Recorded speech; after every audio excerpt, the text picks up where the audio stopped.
Hello dear students, today we will discuss inhibitory factor 13:3 dominant and recessive interaction in genetics and plant breeding paper for 6th semester BSc. In this genetic interaction, one dominant factor inhibits or suppresses the phenotypic expression of the another dominant gene found on a different chromosome. Example, in a rice variety where purple color of leaf is a dominant factor and denoted by capital P. The green pigment is due to the recessive factor denoted by small p. But there is another factor, capital I, which is the inhibitory gene, which in its dominant form inhibits the purple coloration.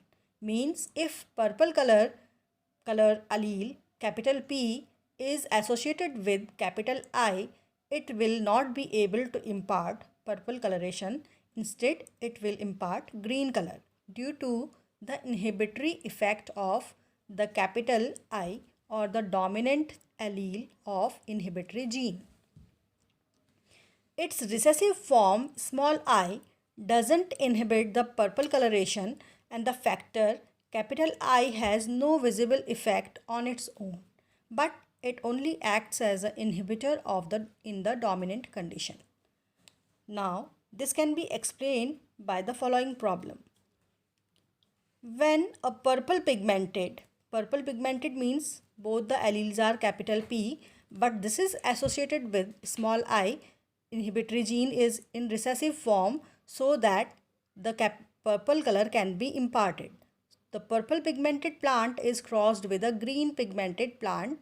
Here the I is capital, but it has no effect as already P is in its recessive form. This results into a green pigmented F1 generation like this, which on selfing produce 13 green and 3 purple in F2 generation. Now explain the ratio. The solution of this problem is, first denote the parents. Green leafy parents will be denoted by this type of allelomorph, while purple leaf will be denoted by small I and capital P, capital P. Now the gametes will be IP, I capital and P small, and small I capital P for purple leaf, which on fertilization are forming IIPP, here written as capital I, capital P, small p.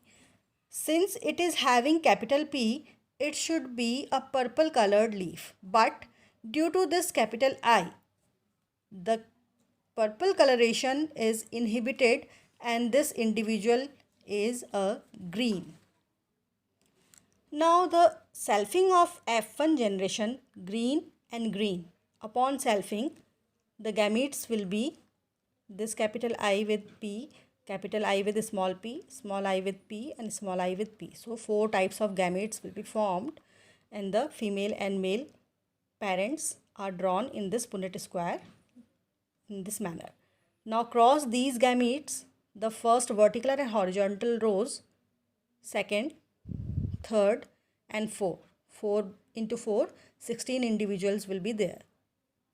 Now, as you can observe, this capital P should be a purple, but since it is associated with inhibitory gene in a dominant phase, hence it will not be able to impart purple color and it will give a green color. Same here, this capital P will not be able to impart purple color due to this inhibitory dominant gene. Here also green, green, green, here also green, green, green, green, this is also green, green and green. Only the 3 individuals which are having capital P, either single or double, but along with small I, means the inhibitory gene is in recessive form, will impart the purple color, here purple color and here purple color. This will be parental green. Now only 13 green and 3 purple, 13 green and 3 purple ratio will be obtained. Here we have observed that small I, which is recessive one, is a recessive inhibitor, means it doesn't inhibits, while capital I or capital I small I is a dominant inhibitor which inhibits purple pigmentation if it is present with capital P, as here. It will inhibit to impart purple color to the plant. Instead, now the plant will be green. Thanks.